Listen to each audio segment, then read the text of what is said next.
The Witch and the Cherry Tree.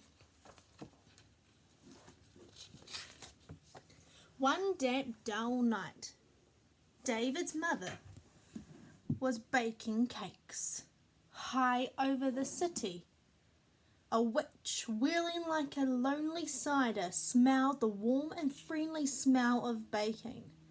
For years the witch had only cakes baked by other witches. They tasted terrible. Witches can't cook. Making spells spoils them for ordinary cooking. All their cake pans tasted of damp and rust. Cakes, muttered the witch.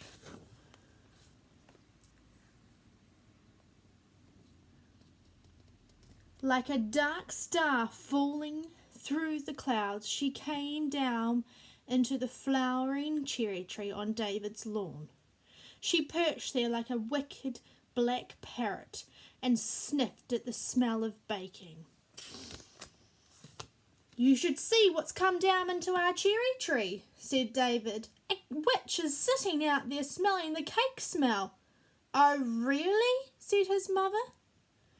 "Blow these witches. I just settled down to brighten a dull afternoon with some baking. And a witch has to come and perch in the tree out there. Do you think we can protect the cakes?"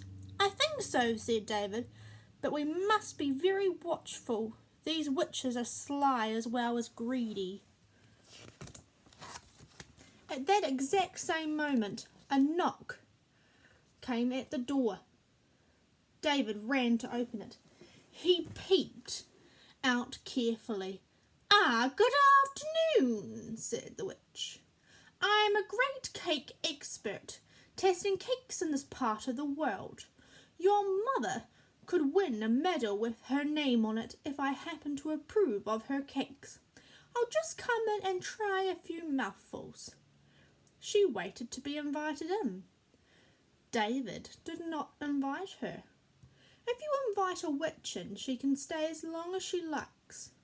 You might have her living in your cupboard for forever.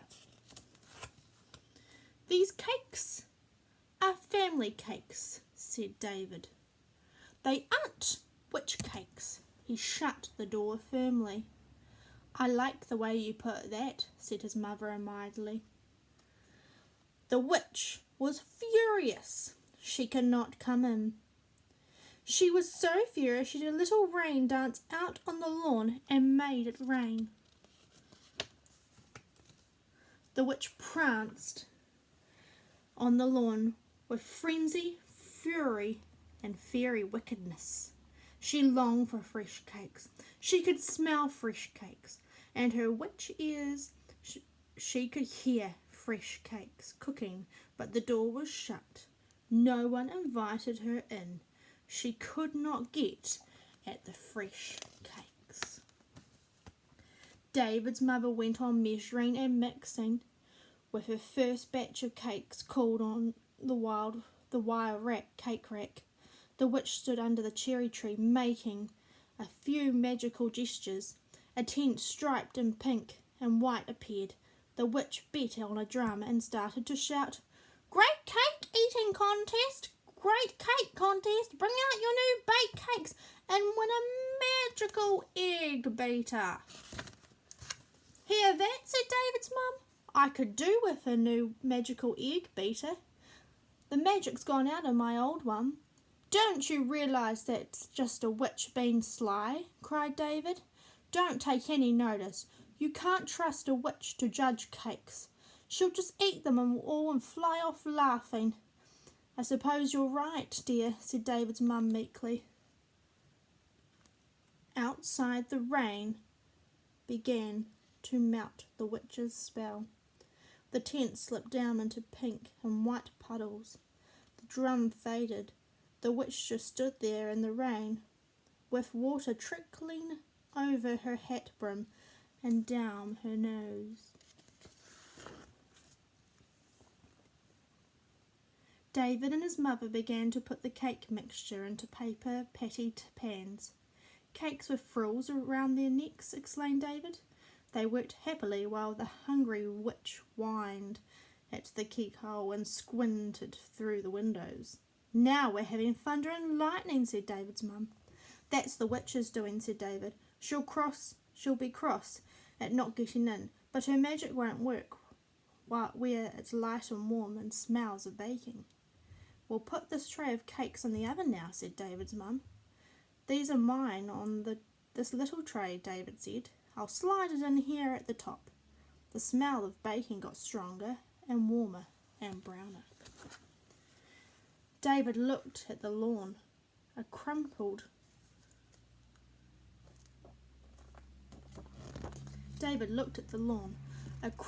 shape lay like a broken black kite. "The witch has fainted for lack of cakes," he cried. He did not want to be unkind, even to a witch. "Shall I take a cake out to her?" he asked, "just to revive her a bit?" "Be careful," said his mother. "You know how cunning witches are." David took the striped umbrella in one hand and a cake in the other. Quick as a cockambilly, he slid down the path and onto the cherry tree lawn. He bent over the crumbled witch. What wickedness! It was not the witch. It was her broomstick dressed up in her cloak and hat. The witch leaped down on David from her perch among the pink and white blossoms. Quickly, before she could cast a spell, David lunged at her with his striped umbrella. The witch was not expecting such bravery. She fell over backwards and there lay on her legs, waving in the air. She looked like a beetle. David scurried back inside to the warmth with the nice smell of baking. He was so upset he had to eat a cake to calm himself. The witch picked herself up slowly. She cast a spell, an angry, small spell that turned the white daisies on the lawn pink. Then she perched up in the cherry tree again. She was sad. "Foxed," sighed the witch. "Foxed and outfoxed." She dangled her thin legs in their red witch stockings and watched the rain drip from the pointed toes of her shoes. She snuffled to herself. "It's not much fun being a witch," she mumbled. Inside the kitchen, David and his mother were taking the new batch of cakes out of the oven. Mother's cakes were cooked a delicious brown, but David's were black on top. "The oven must have been too hot for these top ones," said David's mother. "They're quite burnt." "We've made witch cakes by accident," David said. "Or do you think she made it happen?" He looked out into the garden. He could see the witch's red legs and black shoes hanging out of the cherry tree. How you can't tell with witches. He went to the door. "Hey, witch!" he called. "Catch!" His cakes flew out like black birds up to the cherry tree. The witch caught them with skillful ease. Inside the house, David and his mother sat down to enjoy their cakes. David's mother had coffee and David had cold milk in one of the best tall glasses. They had a plate of cakes between them.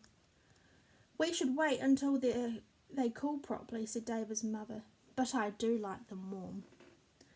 Out in the cherry tree, the witch ate her cakes one by one. She liked them burnt. She preferred them burnt.